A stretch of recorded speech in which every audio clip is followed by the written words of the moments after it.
if you look at Tata, for example, right? They sell from salt to aeroplanes and everything, right? They're into from salt to software. That's what they call it. It is not what you do that is important. It is what you communicate that you do that is important. For services. For services. Social media has actually given you a platform to come and talk about anything. Anytime you see the notification about the food or anything, it's so intimidating, it is so seducing. Means every time you feel like, even if you're not hungry, acha, khana hai. That's how they jump into your inbox, the notification, it's crazy. So the moment you start getting that feeling that we are not replaceable, I think you will become complacent enough. Okay. I have a friend who once told me there are 120 billion people in this country, right? And always remember the fact that someone is willing to work your role at a better price and will do it better than what you're doing. So you.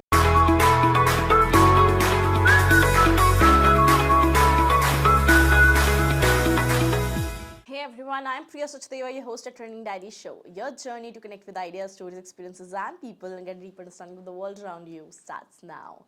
Before starting on, I request, more than 50% of people who listen to our podcast or our YouTube or watch our YouTube channel haven't subscribed to it. Your support really matters to us. Your support makes sure that we are reaching more and more people. So make sure before you tune into this video, you subscribe to our channel. Also, you can enjoy the audio experience on iTunes, Spotify, and Google Podcast. Along with that, you can also check out our Instagram page, which is Trending Diary Podcast, where you can enjoy reels and watch short form of content and get knowledge in quick times. Along with that, आज के episode में हमने interview किया mister Amit को, जो कि founder हैं मार्किविस company के, which is a marketing agency specialized for IT companies. He has worked with the top IT companies in India and make them successful. Companies like HCL and even more. With that said, if you are someone who's looking forward to start their own brand, or maybe a creator of a brand who want to understand what are the trends going to be in marketing industry, what are the things that worked prior, what are the things that will work in future, along with that, what is the difference between marketing and branding. And believe me, this was a Power Pack episode with the Power Pack wisdom from Mr. Amit. So do not forget to check it out, stay tuned, and make sure you subscribe before tuning in. Hi, Mr. Amit. So today we have Mr. Amit, founder of MARKIVIS, on our show. More about the man we'll know from himself. So welcome first of all to Training Diary. Thank you, Priya. So this podcast we are focused on how, if someone wants to start their marketing agency, just imagine a 20-year-old or 25-year-old is watching this episode. What are the things they should understand and know about the new upcoming trends on the marketing? What is marketing in general, which we perceive as marketing, but what it is according to you, and a lot on your journey, that how you become a successful agency owner and how someone can do that if they want to do that.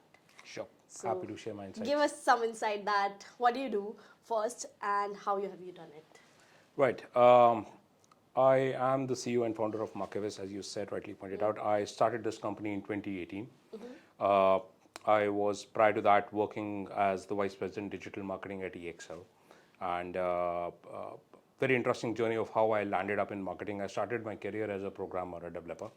And then things kept happening. I joined from NIT to IBM Daksh. And then from IBM Daksh, I joined a company called vCustomer, and then I came to HCL Technologies. HCL, I would say, was the turning point of my career. It gave me a very unique opportunity. There was a project that we were doing which was first of its kind in India, where they were outsourcing an SAP help desk. And because of the uniqueness of that project, it gave me an opportunity to be present in front of multiple clients. So whenever there was a client visit that was happening, I was a part of that team which was presenting to the client, talking about how the processes have been set up, how we work, and things like those, which got me intrigued into marketing. That's where I decided to quit my job back in 2008 and rejoined HCL. And that's where the progression to full-fledged marketer happened. And I started working with HCL into multiple roles, managing marketing for multiple product portfolios and solutions, and then moved from HCL to Genpact and Genpact to Innodata and then EXL before I finally started my own. Now, an interesting thing happened when I was in Genpact. we used to work with a few agencies while in Genpact. And while working with the agencies, we realized that a lot of agencies don't even have a clue of what the IT services and IT services business looks like. I mean, they were way too focused on the product, packaging, promotions, and larger brands. But the kind of solutions and the kind of product offerings that IT companies had, they didn't had any clue about what we were talking about. So in our conversations with agencies, we were sometimes struggling to even explain to them of what we actually want to convey the message, which meant that a lot of heavy lifting had to be done by us itself, even after getting an agency on board. Cut to Innodata, where I was the CMO of the organization. Innodata was around $50 million at that point of time. And I was hired to lead the marketing function. The CEO and the founder was very generous, and he allowed me to build my own team and stuff. But after I built my team, I realized there weren't any funds that were given to us for marketing. So this was a typical dilemma of small firms, right? There is only so much money that they could spend, and you could either hire people in that money, and or you could run marketing programs and do paid activities in that set of money. So I think the idea was germinated in Innodata, where I realized that this is a problem. And then when I was working with EXL, I was kind of convinced that I wanted to do something of my own. It was a very, how do I say this, a bold move. I mean, I credit God for it to ensure that I did not let down myself and my family and my friends.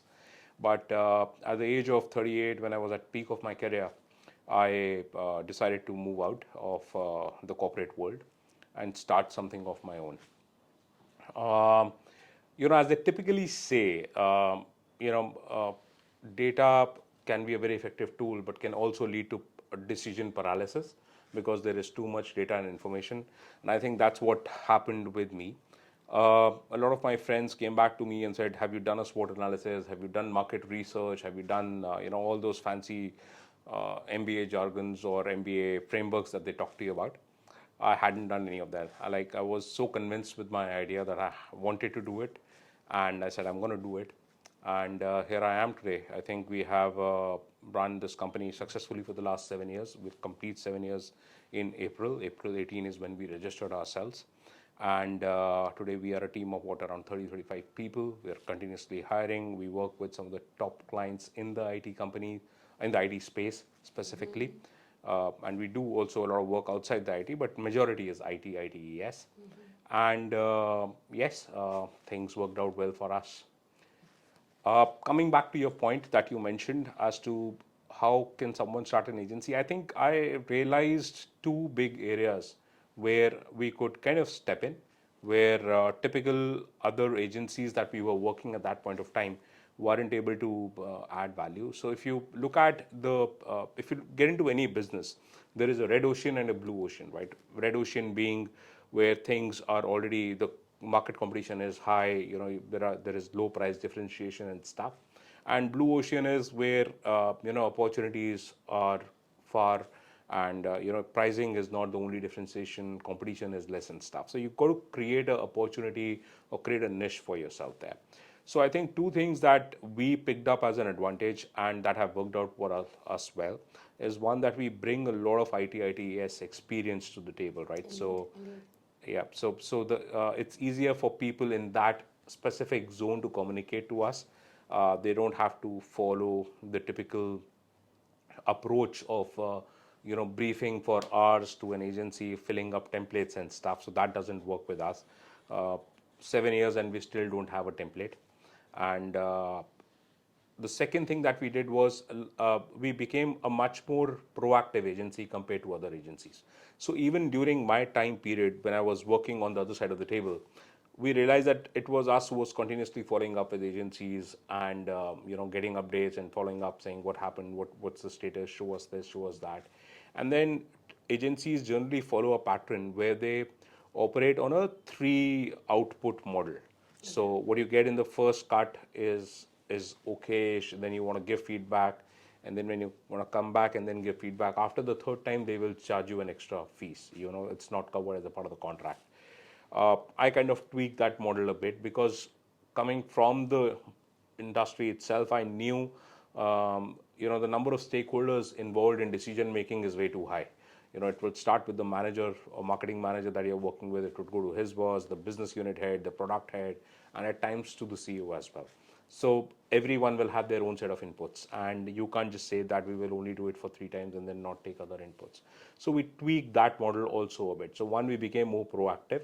Second, we ensured that we are not compliant with three model approach and or three output approach. We were open to work with customers, and we were very clear and transparent in our approach as well, where we said to them that we are happy to solve it at the first go if it gets solved, because we don't want to waste your time, we don't want to waste our time, right? So the approach was that, so the mindset was that, and that's the culture that we have built in the company, and I think that's what has helped us gotten so far. I really appreciate the fact that how you from very start that you have niched it down, right? So I think that comes with a good experience where you have worked with the IT companies. Right. Where I think because right now even I work with IT companies, so I know that how much struggling it is to make other people, someone who's not from that background, to make that person understand what actually that brand, that work, that company does, what is the software is all about. They will not understand the protocols and Right, everything to that. absolutely. So I think that's cherry on the cake, I believe. Along with that, I just want to understand, lots of people sometimes interpret marketing with branding. What do you think? What is the major difference if you have to cut it down to two or three pointers, that this is what marketing it is for any brand, for sake, or this is what branding looks like? So what is the difference between marketing and branding according to you?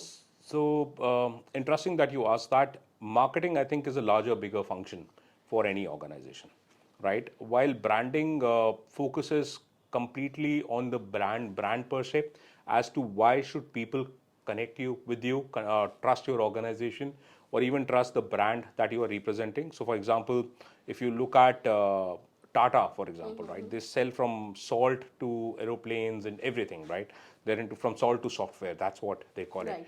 And people still trust the Tata brand name, right? Because that's where the Tata has taken a lot of effort to build that brand name, to build that trust value in it. The marketing takes care of a larger role outside it. So, marketing would involve lead generation, it would be involved in strategy, it would be involved in, understanding customers' pain points, it would be involved in competitive research, it would understand how the customers will interact, the customer journey and stuff. While the brand kind of connects psychologically with people, the marketing takes a very different approach. So brand is a long lasting thing. So any company which creates a brand, for example, will do it for a long period of time. So for example, Amul, if you take that, the Utterly Butterly girl has Right. been on their brand for, I think, past 30 plus years now, and they have been doing that successfully, right? So their marketing efforts would be mainly around introducing new products, selling to the customers, and finding out what's the right price point to sell their products in the competitive world. But branding focuses very differently to resonate with an individual, with the psychological Point of view, connection, right. right, of people. So that's where we are. But if you talk about IT world specifically, there are companies which have created a brand for themselves, like IBM Smarter Planet, right? In 2000s, when IBM started thinking about, or when they realized, the typical approach of consulting and stuff is not working about, they launched a proposition about Smarter Planet, where they started talking about how, as an organization, they're looking beyond the typical challenges that are coming. They had a longer vision, or their approach was very different. Whatever they did was to ensure the planet is more sustainable, and that's how they wanted to position themselves. And that's where the Smarter Planet campaign was launched. They started a very different approach, where they started focusing on the results, the solutions, rather than what their capability was. So rather of bringing an inside out approach, they started talking about how we can solve a problem with that approach, with their solution, with their services. So that's where the entire Smarter Planet campaign was launched. So yes, these are a few examples where the companies have played with the brand, and the branding, as I said, the Smarter Planet has been running now for almost 18 years, right? Similarly, Amul. So companies play with their brands to ensure there is brand recall, there is people are able to connect with it, and marketing focuses on very short-term things or campaigns to ensure that they can sell or they can do lead generation and things like those. But I also believe there's another factor that, with branding, when we talk about, there's always one term that we attach is consistency, right?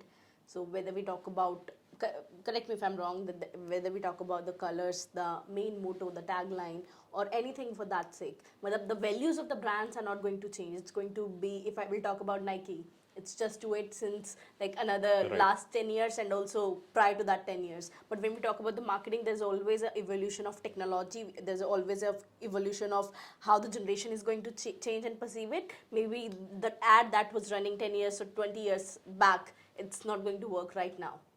Right. So let me put this thing in a perspective. Imagine marketing is a huge circle, right? Branding takes a huge chunk of it. When I say branding, branding will always essentially remain a component of the larger marketing function. But what branding does is it sets the tone for everything that marketing does, right? So your brand values, your messaging. So all your campaigns that marketing will execute will talk the same tonality that the branding sets up, right? It will always go back to the same values, to the same kind of messaging, the same tonality, the same colors to ensure that people are easily able to recall it. Recall it, right. But branding kind of sets the tone and marketing follows. So you need to understand marketing today is very short term, right? When I say short term, earlier we used to prepare 1 year marketing plans, Okay. right? Today marketing plans cannot be beyond a month and a half, right? I mean, I'll take a classic example of what Mr. Trump is doing with the world, right? And if you are in the supply chain industry, for which we have one of our clients in the supply chain industry, they're working with them. Things are changing so quickly that we have to come up with new campaigns and new ideas every month, right? To be on top of their customers, our customer's customer, but we have to come up with new ideas, new things to ensure that we are able to get attention, to get eyeballs, and to talk about how we can help them solve this particular challenge that's happening in the industry right now. So marketing, I think in today's dynamic world, it's I think if someone is talking about a 2 year marketing plan and a 1 year marketing plan, they are not doing it right. I think it should focus the focus should be on a 15-day, 30-day marketing plan. That's where it starts making sense. So it has to be quick and trendy. Quick and trendy, right? Indeed. And there have been multiple examples of it. So if every time there is a huge event, companies have jumped on, and I think what they call is movement marketing, right? That's taken on big way. Let right? us know what is movement marketing. So movement marketing is, let's say there is an event that is happening, and they jump on the virality of that event, and then they pitch in and contribute on it. So let's say I think Zomato does it really well. IT companies definitely not that much involved into this, but beyond that, specifically consumer brands. So primarily, if you see a lot of memes and stuff, companies jumping in on top of it and adding to what's already happening in the market. Somehow I really love the fact how Zomato marketing works, because you mentioned about the name, the kind of relatability they have given. I mean, like, even anytime you see the notification about the food or anything, it's so intimidating, it is so seducing. Means every time you feel like, even if you're not hungry, acha, khana hai. That's how they jump into your inbox, the notification, it's crazy. So that's what the psychological, so they play with your psychological. Indeed, and it's great. I think great job from the team. Absolutely. I mean, Indeed. Zomato, in fact, has been doing great. I think we've heard a couple of podcasts about how Dipender Goyal has been getting his team to do all of that stuff. So I think in one of his quotes, I heard him saying, telling his team that write lines as you're talking to your partner, right? So for both the genders, right? So if you're approaching not your partner, just talking, but literally influencing your partners, your people. I think the great learning from the taglines itself. right? Absolutely. Along with that, just on that note, what have been your favorite marketing campaign? I know that there might be multiple of it, but any marketing campaign that you can recall, not necessarily related to the IT, but anyone that you think added a lot of value and was a brilliant idea. So, a great marketing, as I said, I come from that IT background, so most of my campaigns that I would have preferred or would relate to would be on those lines itself. Okay. From an organization's perspective, definitely, there are two companies that I kind of follow and like. So when Salesforce kind of launched themselves as a marketing as a company with no servers, right?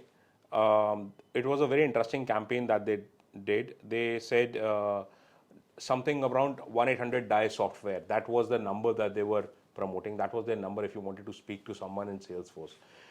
They said that you don't need to have softwares installed on your systems. Everything was getting moved to the cloud.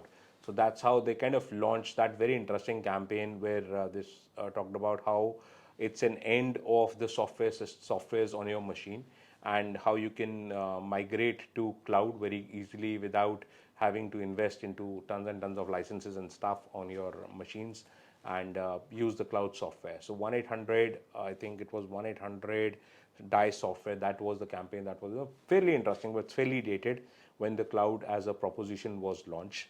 So yep, that's a very interesting campaign. And the other campaign that I love about is how Zoho has been promoting itself and marketing itself. So as a company with ERP functionality that they kind of offer, Zoho has positioned itself as a very very unique organization to meet needs of small and medium enterprises. And how Let me recall just one campaign that I can really think of.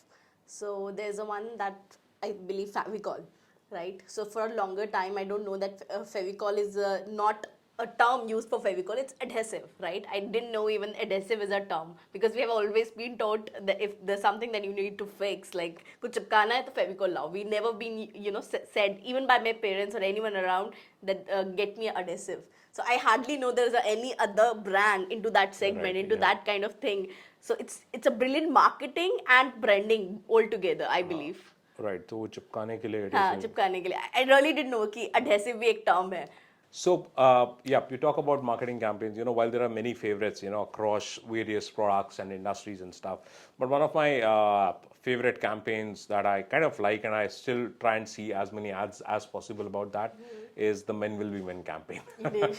I think Everyone the knows Seagram it. Blue, yeah, the Seagram Blue campaign, that's an amazing campaign, the way they have presented it, where the way it relates to a common individual, common man, and I think that's a great campaign. I think that was a good, I'm not sure right to say, but it was good ego fixing of a man. Like every man, for men, it is very, very relatable. Don't you think that? यार ये भी गलत जाएगा तो सुन मेरी team मेरा band बजा देगी बाद में. Along with that, let's say if you have to present a slideshow on the marketing, on marketing, then what are the 2-3 pointers that you think 20-year-old again is watching? What are the 3 pointers that you'll present that make sure that people are going to listen, especially in that era where the time span is for 20 seconds of reel? I think for any presentation, and not just marketing, for any presentation, I think it's very important for you to relate to the audience. Right. One of the biggest concerns that I see happening, and I try and tell people is presentations cannot be about you. So if you were starting a presentation, if I am starting a presentation as an organization, I can't have more than one slide introducing about us or telling about what we do. And we got to move to our customers' challenges, or we got to talk about our customers, because people are not interested in knowing about you, right? That's a very limited time frame that they will give you.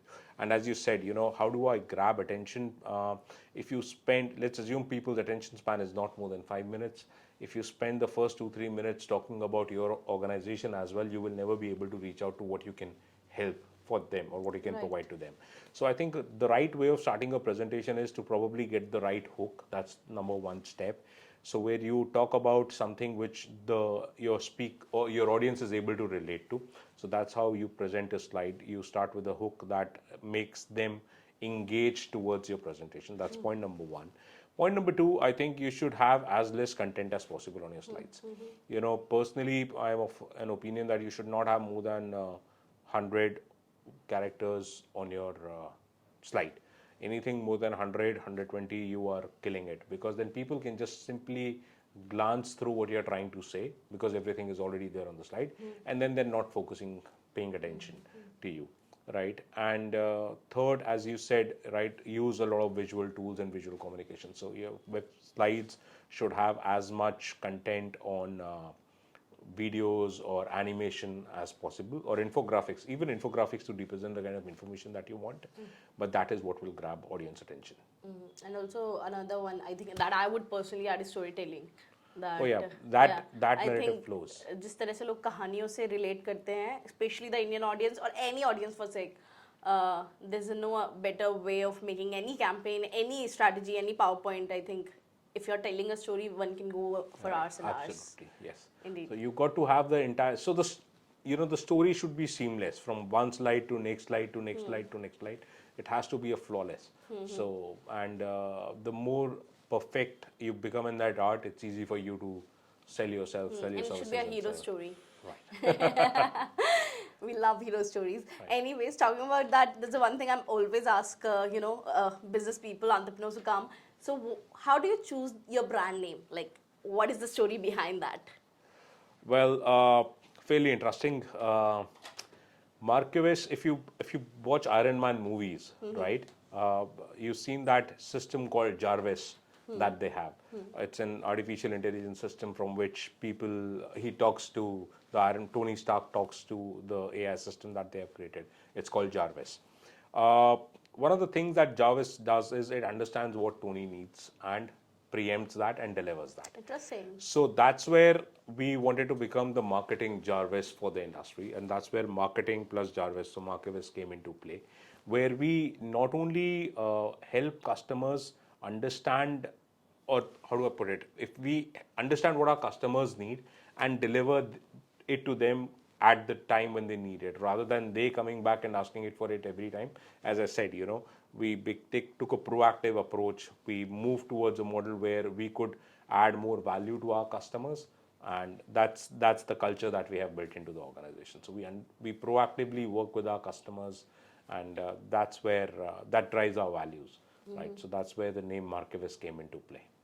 Throughout your career, what have been your most, and I should not say wrongly like a failure moment or something, but where you taken a step back and, or I should say, where that was a learning point, that something didn't work and you think that was a point where you have a new perspective of life. Was there any point? Well, I think every day there are new learnings, For but sure. as a setback per se, again, um, there have been a few in terms of professional career growth or professional journey during my corporate days, uh, where I was taught in not so nice terms or in a very different way of how to uh, a few things where I was lacking, a few things which I did not understand. But I think more or less, all of these have been taken in a positive stride as a lesson. So a lot of things that I've learned in my professional life, I kind of try and apply into my corporate world, right? Into our world at this point of time, into our Markivis world. So at least the kind of things that I had to face in my corporate life, we ensure that my team does not have to face any of those. Tell us So two or three things of it, like practically. So, I think this my team can vouch for, or can kind of confirm, but we try and maintain a very positive culture into our organization, right? So we encourage people to ask questions. One of my managers at one point of time, when I was giving interview in a company, and I did not knew an answer to a few questions, I was candid enough to come back and say, you know what, I don't have an answer to this question right now, and I've not been doing programming for quite some time, and I'll be happy to go back, take a week, and then come back and give the interview again if that works out for you. Uh, when he hired me, I went back to him and said, I didn't know an answer to that question. Why did you still hire me? And the answer that he gave to me was that at least you were candid enough in saying that yes, I don't know things. And I think that's one mantra that has stick with me throughout my corporate life. That even people are honest enough and coming and telling me I don't know this, I'm happy to teach them. I'm happy to ensure that they learn, give them time for them to learn and adapt. But and rather not judge them just because of one wrong activity or one mistake that they have made. But I think one thing to importantly realize here is I don't know is a huge statement. When you say I don't know, you're opening a set of possibilities, as Sadhguru rightly says, that I don't know at least gives you perspective to learn, to New absorb things stuff, from right? other perspective, Exactly. other point of view. If you know everything, no one can teach you anything. So that's one thing that I've learned. So that I think that was a positive way of understanding of from the corporate world. The second thing, as I said, we ensure that our team is responsible for their deliveries. So on the setback front, I think there have been a few setbacks that I have in my professional life, in the corporate life, that the journey that I've been through. But I think what I've done is I've converted those setbacks into some learnings for myself from my life, and I follow those. And I'll give you a few pointers on those. So one, I think I don't know is a huge statement. There have been instances where I've been to an interview and the the manager who was taking my interview asked me a few questions, and I was candid enough to say, I don't have an answer to this right now. I've not been doing programming for quite some time, in very initial days of my career. And then when he hired me, I went back to him, on a evening, and asked him, just wanted to understand, why did you hire me when I couldn't even answer a few of your questions? He said, at least you were candid enough to uh, accept that you don't have an answer to it, right? You did not try to fake your way through it. So I think that's a huge learning, Authenticity, right? yeah. So that's a huge learning. I encourage my team to go back and ask questions to client. You're not expected to know everything under the sun. And as Sadhguru rightly points out, I don't know is a huge, huge, huge statement. If you're willing to acknowledge the fact that you don't know a lot of stuff, uh, you're receptive to ideas, you're receptive to new things. And I still follow that mantra. There's a lot that I need to learn. I still believe I'm a student. There's a lot that I need to learn. The second thing that I've kind of learned is, managers can make your life easy or hell, right? And as a company, we encourage our senior leadership, our managers, to to ensure that their team is taken care of well, right? 70% of your life is sorted if your manager is not playing politics, is not playing games in this. So we don't typically follow a bell curve approach that most companies do to eliminate employees from their appraisal cycle. Okay. So every employee is judged individually based on their performance. It doesn't make a difference whether they fall. I mean, we don't even have a bell curve, right? And their appraisals happen when they complete a year. So they're not competing with anyone, and they're judged individually. So I think there are smaller few things like these, which kind of help make your life, or these are the lessons that I've What learned. is the bell curve approach, if you can, because I'm not aware about it. So if you can. So most large organizations, when they do appraisal, have a bell curve. It's like a curve in a bell shape. On the left side are certain people who are extremely poor. In the center is the majority of the population, and then there in the right are the extremely good performers, right? So people are compared. The benchmark is set up based on other people's performance, and that's where you're compared to your peers and stuff. I'm not saying this is a good approach or a bad approach. I am no one to comment on it. But I personally feel bell curve kind of forces you to, at times, to also push good performing employees into the middle, so they don't get the appraisal that they deserve. Okay. Right. So that's where we don't follow that bell curve model In your in organization. the organization. Absolutely.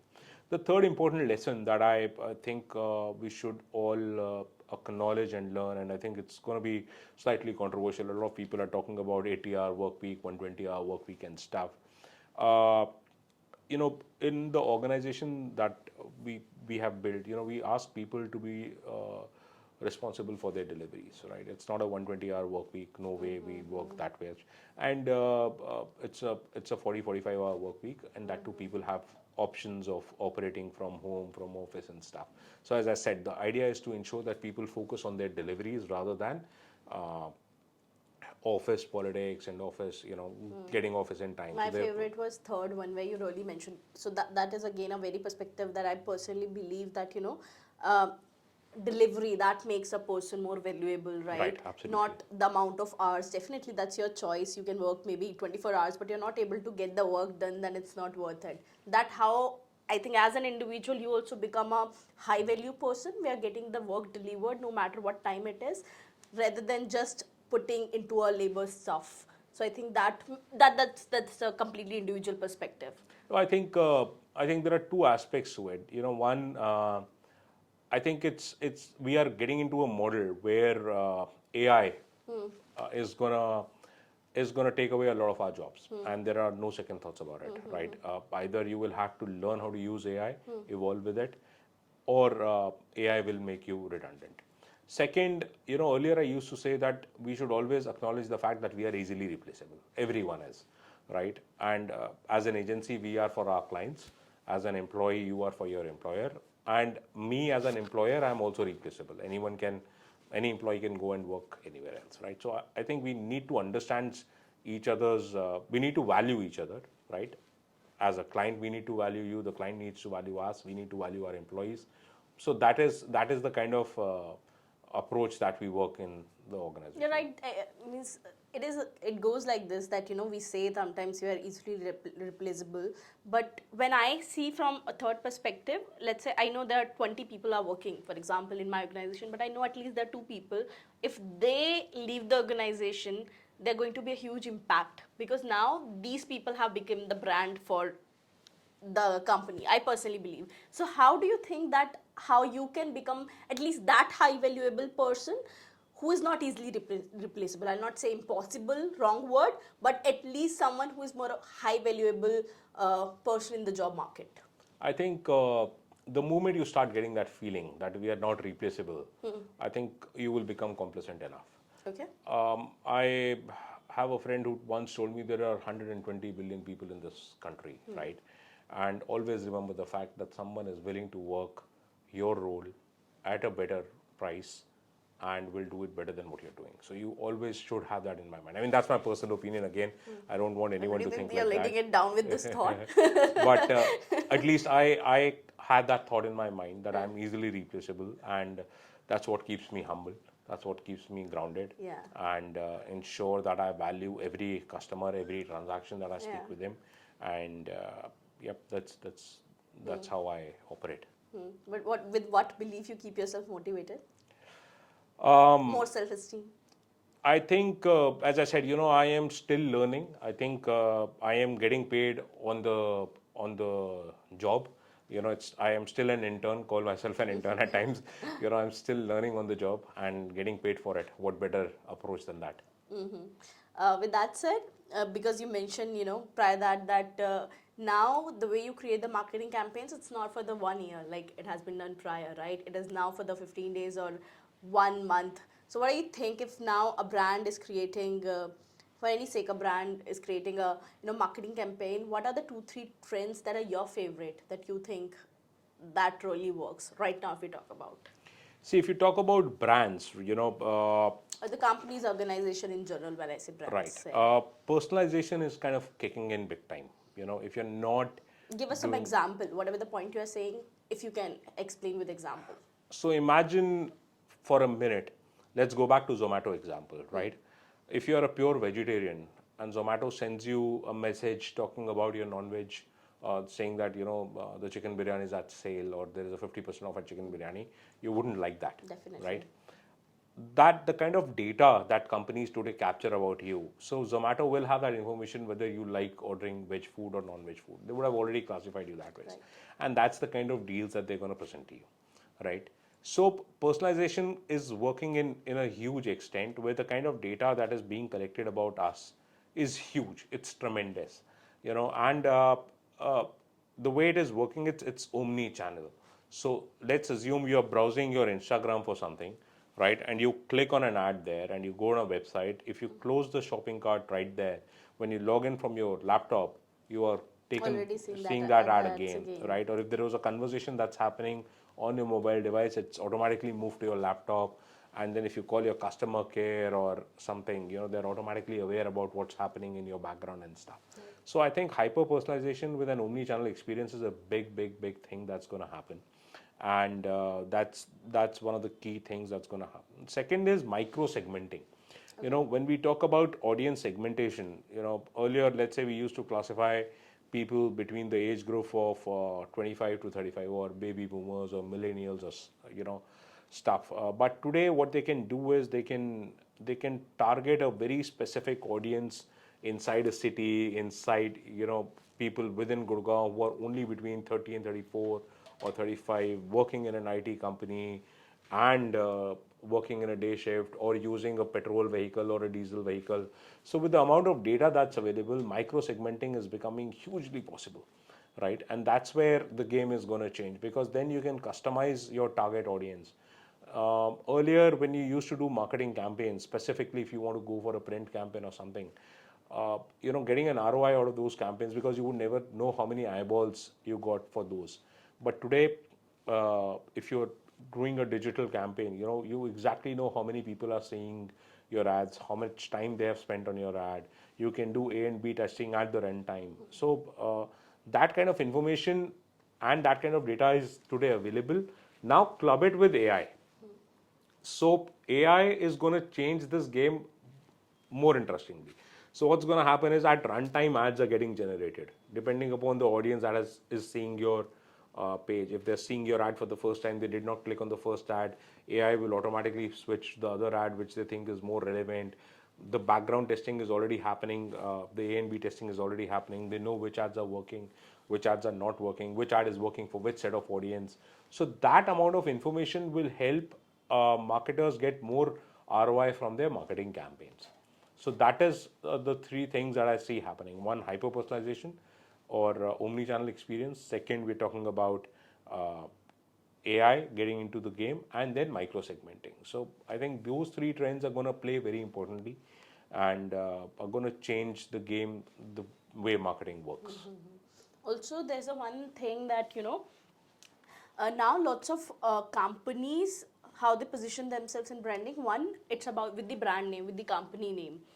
For example, let's say a very basic Maggie itself, right? We know the Maggie because of the product it is, because of the campaigns it run, not because of the founder. Now there's a brand or there's a company which is more focused on the from the founder's name. Let's say we talk about House of X, it's because of Raj Shamani. If it's we talk about We Are Bicep, it's because of Ranbir Alabadi, or even for say, Tesla, Elon Musk, right? There are certain companies which are more named by the founders. So what do you think? Which works better? The one who are dependent more on an individual, or the one who are dependent on the product? I think you answered that yourself. When you took Ranveer Alabadia's name, I think Okay, just cut that. That's a one story. Let's we'll talk about it on some other day. But yeah, in general, so I think there are pros and cons for sure. right, But yeah, absolutely. I think there are pros and cons for both, and I think there are very different approaches that you're talking about. Uh, I think depending upon how frequently you are available in the social media has actually given you a platform to come and talk about anything. And for example, Elon Musk, if you talk about, he's a very different kind of a character. He talks about futuristic things. He talks about, I think most of his tweets are controversial. Buying of Twitter itself was right. a huge Great game, move. a great move, Wow. or a very how Game do I put it? changer. Game changer, right? I mean, he Yeah. fired a I lot think of it has employees. changed the whole US politics. Absolutely. Right. So that is one set of people. I think they are more to do with people. Even if you look at the new founders that you now know in India, right? No one knew Aman before Shark Tank. Right. People had heard about the boat But brand, right. and same goes for Shadi.com and Naukri.com. Anupam Mittal was not a known figure. Face. Yeah. Does Anupam Mittal own Naukri.com? I And doubt. he was the one for the Shadi.com. Shadi.com. Yeah. I'll cut this line. So if you look at some of the brands that have now become a house name, right? Right. Aman, for example, from the CEO and founder for Boat. No one knew about Aman before, Right. people knew about the Boat as a brand, but Shark Tank gave them a platform where they could come in and talk about it, and people started knowing Aman. He has become a celebrity now. Same goes with Anupam Mittal, right? From Shadi.com. People knew Shadi.com for ages. No one knew Anupam Mittal, but today he's a household celebrity. Right. I think it's an individual's choice of how does he want to position itself. I took an example of Zoho the other day, beforehand. The founder of Zoho likes to keep a very low profile on social media. He doesn't talk about a lot of things. He talks about more of a product. Even the Salesforce founder, the founder of Salesforce, they kind of move towards a very low profile where the brand takes the primary existence. It's a very thought leadership driven marketing program that they do. A lot of And I think it's also varies from industry to industry. absolutely, it varies from industry to industry. Very specifically, I think most B2B companies or It is about product for sure. product and For the sure. brand for sure. Because there is huge chunk of money that is going to spend from even an individual perspective. When it comes to B2C, it's more of the influence that you create on an Absolutely. individual psychology, right? Exactly. So, yeah, so there are pros and cons for both. I think, as you rightly pointed out, I mean, I am sure the product also faces the consequences of their founders, the way or their lifestyle. So, for example, Elon Musk, if people do not agree with his political approach in the US, I'm sure some of them would defer buying their Tesla or would boycott the brand that ways, right? So that's a pro and con for both of the approaches. And I think Elon Musk is not just a great entrepreneur, but a great influencer. I think Oh, I think brilliant. he's a very futuristic guy. That is. Brilliant, indeed. The kind of things that he's been talking about, I think is going to change the way the world operates. in The the world next few, perceives, the world yeah. operates, indeed. So before ending this, any last notes you want to left us with? Any last knowledge? So I think AI is one of the most and interesting things. A lot of people are worried about it. A lot of people are talking about it. I think AI is going to help us redefine how the marketing world looks like. It's going to redefine the way we work as an agency. It's going to redefine the way the world operates. Specifically, the relevance of social media is going to come into questions in the next couple of years, because you will see a lot of deep fake content being generated on social media. So you will not be able to even identify whether this is a fake video or a real video, and that's where you will see the social media influence also going down. But all that said and done, AI, you got to learn it, you got to evolve with it, and you have to adapt it.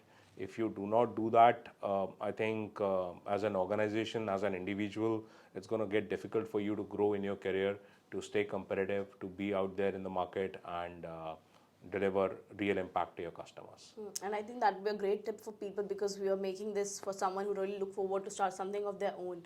So rather than, slowly getting into this world, AI world, they should adapt it from the start itself. Yes and no, both, because they need to also understand marketing a lot more better. Okay. I think a lot of large organizations are still wary about AI, because AI has legality issues at this point of time. So they need to understand the basics and nuances of marketing, but yes, they can't ignore AI. Everyone has to move towards that model in the next few years. Great. With that said, thank you so much. It was great conversation with you. I think I have learned a lot on the terms of marketing, and I think I personally find these field marketing as a very creative. Like, I started my first internship into the marketing field, and it's always great to know what's happening into that world. And thank you so much. It was lovely conversating with you. Thank you, Priya. Thank you. Pleasure.